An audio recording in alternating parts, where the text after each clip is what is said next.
Sluggish and neglectful deployment of FEMA and military assistance, coupled with its brazen willingness to privatize any and all relief efforts, laid bare the racist colonialism with which the United States has often administered Puerto Rico, the largest of its 5 major inhabited unincorporated territories.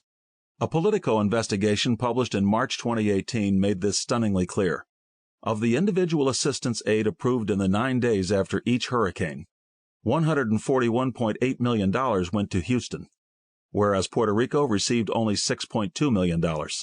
The amount of personnel and food and water distribution, as well as the number of temporary roof tarps, were at least 2 or 3 times higher for Texas than for Puerto Rico. Although these numbers came out months after the storm, Puerto Ricans could sense the ugly truth that they were being deprioritized, and it was having fatal results. The callous indifference of the Trump administration and several officials from FEMA and the military was demonstrated in so many ways. From employing the talking point that there is a really big ocean separating Puerto Rico from Washington, and that the electrical grid was dead before the storms ever hit, to tossing paper towels to a hand-picked throng of evangelicals in a church in a well-off suburb, believing that constituted compassion.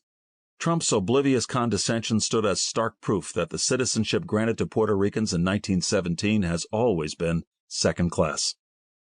Puerto Ricans have been excluded from first-class citizenship through a legal process that demonstrates the inseparable tie between colonialism and racism. This process goes back as far as the 1901 case Downs v. Bidwell, decided by some of the judges who ruled on Plessy v. Ferguson, when a new colonial turn of phrase entered the American vocabulary. According to Downs, Puerto Rico should not be considered fit for becoming a state in the Union, but would be instead an unincorporated territory, belonging to but not part of the United States.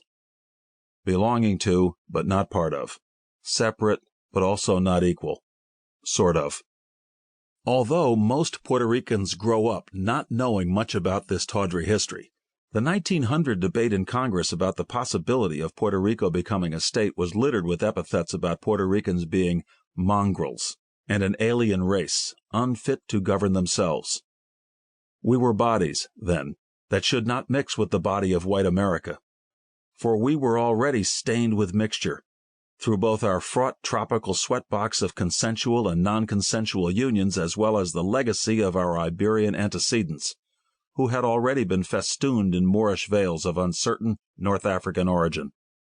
Unwashed bodies, unworthy bodies, and, like the body of Homer Plessy, the Louisiana Creole passenger booted from the whites-only section of the train, bodies marked for exclusion, destruction, the objects of violence, both literally and figuratively.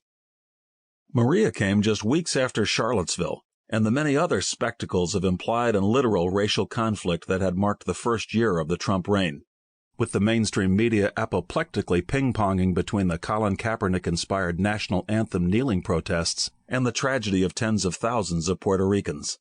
They were traumatized, root-shocked, and desesperados by a landscape of twigs where ceiba trees grew, zinc roofs shattered into shards, and a simmering, rising tide of noxious, contaminated water flowing through what were once quaint Caribbean towns.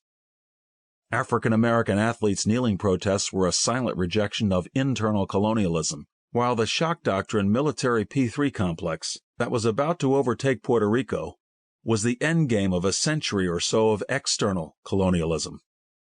Even well-meaning, proud Puerto Ricans who had served in the U.S. military complained about Trump's slow-motion doddering on Maria, insisting that their sacrifice deserved respect.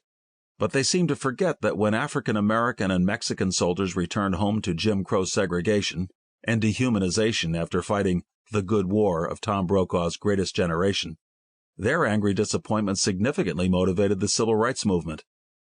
The language of belonging to, but not a part of, and separate but equal, has never been formally written out of America's narrative. So here we were, vulnerable in our beautiful brown bodies, at the intersection of mainland and island, of diaspora and isleñidad, and of what is perhaps the ruling dialectic of the late capitalist world system, debt and crisis.